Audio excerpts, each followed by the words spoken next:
Inaugurata la collezione Piraino a Palma di Montechiaro, che sarà esposta fino al prossimo 31 gennaio presso il Palazzo Ducale. Si tratta di una raccolta di abiti antichi di fine Ottocento dell'epoca del Gattopardo. L'evento fa parte di una più ampia manifestazione che ha visto Palma di Montechiaro protagonista, con un percorso culturale che va dai Tomasi di Lampedusa alla targa Florio, ideata dalla nobile famiglia siciliana dei Florio. Per l'occasione sabato si è svolto un convegno dedicato sia alla targa Florio come patrimonio storico e materiale della regione siciliana e il suo indotto, e a seguire quello dai Tommasi di Lampedusa ai Florio, un viaggio attraverso la storia della Sicilia. Presente per l'occasione anche donna Costanza del Rivera Florio, che ha anche ricevuto la cittadinanza onoraria di Palma di Montechiaro da parte del sindaco. Palma ha partecipato a un bando e quindi stiamo ricevendo anche il contributo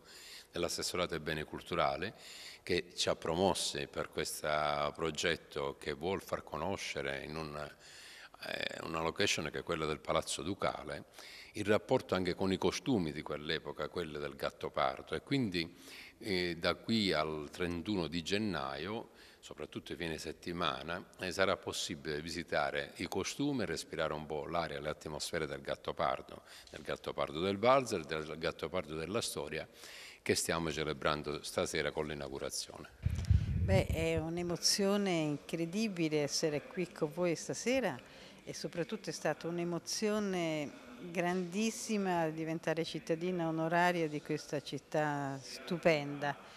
Essere qui per ricordare due famiglie importantissime per questa terra, la famiglia Lanzi di Maestro Tommasi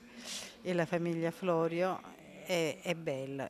perché noi abbiamo bisogno di ricordare qualche cosa di bello, abbiamo bisogno di ricordare persone che hanno dato tantissimo a questa terra e che purtroppo poi non hanno avuto un seguito, non ci sono tuttora delle famiglie che hanno la capacità che hanno avuto loro per far uscire la Sicilia dal guado nel quale sta. E perciò questi momenti, questi ricordi, queste giornate di lavoro io penso che siano importantissime. Questa piccola rassegna di abiti e accessori che espongo in questo edificio particolarmente storico e legato alla tradizione e ai luoghi di Palma di Montechiaro,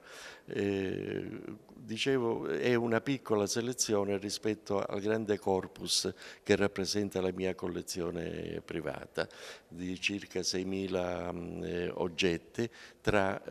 abiti e accessori. In particolare una parte di questi qui, degli abiti qui esposti, sono appena rientrati da una grande mostra che è stata fatta nel Bahrain, quindi negli Emirati Arabi. Quest'estate io sono stato lì ospitato dai reali del Bahrain proprio per mostrare nel museo locale questi manufatti che spesso non sono di fabbricazione siciliana, ma arrivano i tessuti soprattutto arrivavano dall'Inghilterra